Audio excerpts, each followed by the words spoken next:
Hello, hi guys! Magandang hapon sa inyo lahat. This is Jun from my Sagari channel, a faith healer o Mata reader. So ngayong hapon na to, tingnan natin ano gusto sabihin sa inyo ng ating mga gabay. This is a weekly gabay for the month of August 22 hanggang August 28 for the sign of Taurus. Taurus, welcome to my channel. Ano kayang messages, advices, kaganapan sa buhay ng mga Taurus ang ating mahagilap for today's video?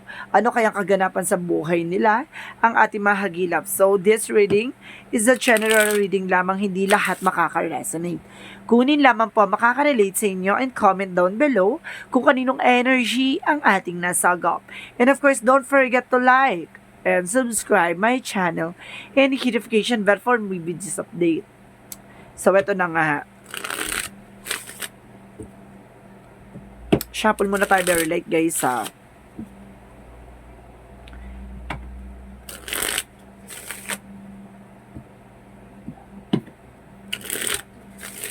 Okay. Umpisahan na natin, guys. Angel Spirit, please give me information for the sign of Taurus. Ano kayang pasabog sa iyo ng ating baraha for today's video? And there's an 8 of Cups. Oh, hi. There's a letting go. Oops. Okay, there's an Ace of Pentacles. There's a big money, big opportunities. Back. Pasabog. And of course, there's a 2 of Cups. There's a partnership. And there is a 6 of Pentacles. Wow, give and take, pasabog. May magtutuloy-tuloy na raw about sa finances mo. There is a partnership. Kailangan mo lang makipag-partnership with your loved ones or with your partner. No, kailangan mo makipagtulungan. There is a give and take. No? Hindi lang pwedeng take ng take. Kailangan give and take. What is additional messages?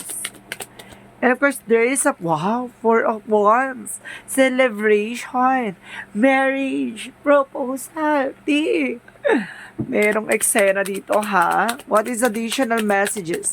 There is an 8 of Pentacles. Wow, focus, trabaho, negosyo. Kailangan mo raw mag-focus kung gusto mo umasenso. What is the 8 of Cups? What is the 8 of Cups, Angel Spirit?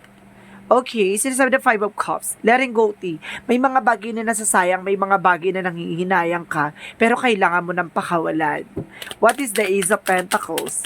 There's a higher fund. There's a lesson learned. There's an education from the past about sa finances. Kailangan marunong ka ng humawak ng iyong finances. Kung baga kaya mo na makontrol at kaya mo ng mag-earn, no? Kumita, no? Hindi pwede panay gastos lang. What is additional messages? There is a full card. So, ibig sabihin, all leaf of faith. Magtiwala ka, sa process, sa progress. There's a new beginning about sa partnership. What is the 6 of Pentacles? Okay, there's a Queen of Cups. There's a healing about sa finances mo. Magtutuloy-tuloy na raw yan. May malaking pasabog sa'yo ang taon na to. Ang itong linggong to. Charis. And of course, there's a Page of Wands. There's a good news. May magandang balita ka na magdadala sa'yo sa wedding proposals or homecoming, ganon. There's a celebration. What is the 8 of Pentacles? There is a 9 of Cups. Wow. Wish fulfillment. Ito na yung hiniling mo na naway matuloy na at matupad na about sa trabaho, no? Or about sa negosyo. Siguro sinasabi na magkaroon ka sana ng sariling business o makapagtrabaho ka sa ibang bansa, ganito. O this is it na. May pasabog na sa'yo yan. What is the 8 of Cups, the 5 of Cups? Okay, there's a death card, no? Kailangan mo nang tapusin yan, no, kailangan mo na i-let go yan, no? Yung mga bagay na kung ano man yung pinanghihinayangan mo. What is the Ace of Pentacles? And of course, there's a higher pan from the Hermit card. May mga bagay na maglilinaw sa'yo. Lilinawin ka ng iyong mga natutunan, no, about sa finances. What is the Two of Cups and the Full card? There's a Justice card. There's information magdadala sa balance, and of course magdadala sa iyo sa hustisya, no? Kumbaga there's a partnership. Kumbaga siguro dati lang pinangarap mo, sana matagpuan mo yung taong tutulong sa iyo, yung taong makakasama mo habang buhay, yung taong magkakaroon ka ng masayang buhay at maligayang buhay, ganun. Kumbaga this is it. Ito na yung good karma for you, na sana ay maging balance ka. What is the Six of Pentacles and of course the Queen of Cups? There is a King of Swords. No, kumbaga ngayon nagkakaroon ka na ng mental clarity. Nagkakaroon na ng maturity yung isip mo. Nagiging mataas na yung standard mo pagdating sa mga bagay-bagay. What is the Four of Wands and the Page of Wands? What is the Four of Wands and the Page of Wands? There is a Five of Swords. Wow. Sinasabi sa'yo dito na get mo information, being strategy. May mga gamitan mo na ito celebration na to, gamitan mo na strategy. Ito yung balita na to. Kumbaga sinasabi sa'yo dito na wag ka magbigay o wag ka maglabas ng pera pag alam mong sa celebration lang pagdating sa mga birthday, ganyan. It's either invest mo daw. What is the Eight of Pentacles and of course Nine of Cups? There is a Nine of Wands. Okay?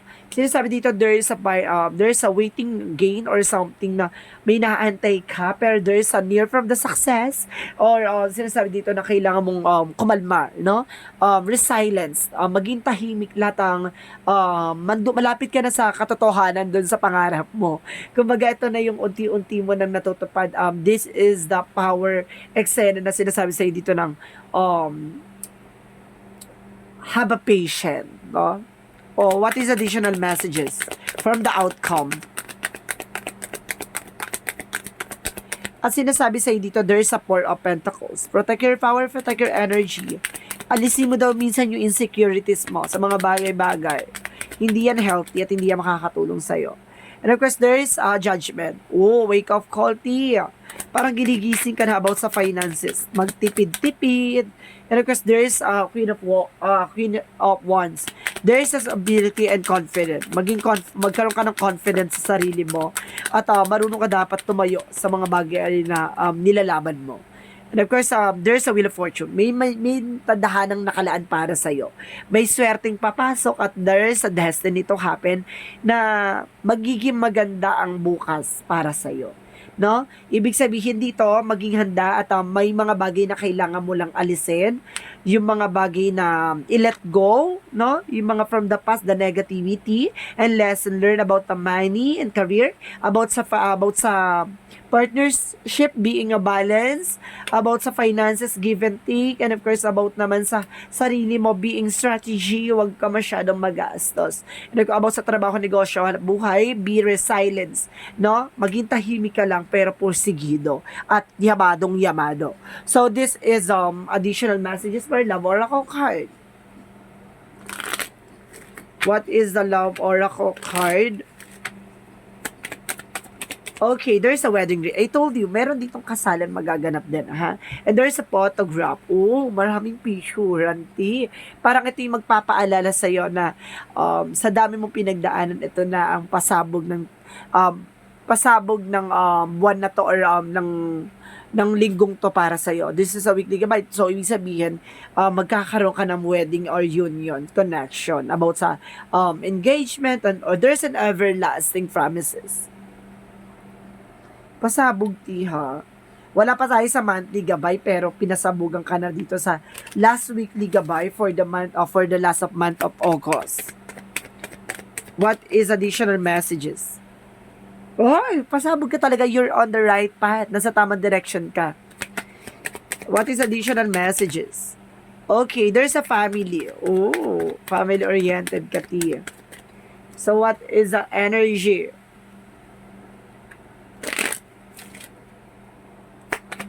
What is the energy? There's an angel of balance. Kailangan mong balansehin yung sarili mo.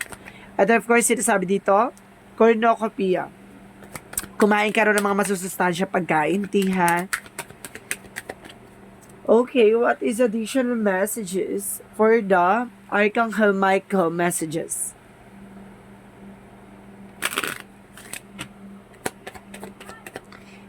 guarded and protected.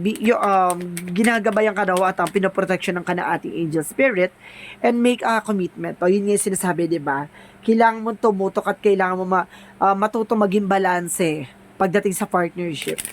No? Commit about sa partnership mo, about sa love life mo. Sa person na yan, kung siya na talaga yung gusto mo, tulungan mo siya at tulungan mo yung sarili mo kung paano kayo mag-grow to each other. What is chakra? And there's an instinct. Tama yung wisho, tama yung hinala mo, and there's a guess, no? Maraming bisita, no? Maraming mga bisita o maraming mga darating sa iyo na mga guests. And of course, there's a trouble. Oh, there's a lot of trouble. Locations. Pasabog. Marami kang gala. Marami kayong gala dito with your partnership. And of course, there's a unicorn trust. Magtiwala ka sa process and progress, ha? Huwag ka masyadong, huwag mo pangunahan yung mga bagay-bagay. So, what is the angel's number? There is a 24, I am generous. You have a heart of gold and are very skilled in maintaining balance. Stable relationship, you are loyal to your loved ones, and are able to be the nurturer, protector, and provider all at once. So, ibig sabihin dito, napaka-generous mo in all kind, no? Kabaga, masyado ka mapagmahal, masyado kang, kumbaga, total package na for loved ones. Okay, what is the Jesus loving quotes?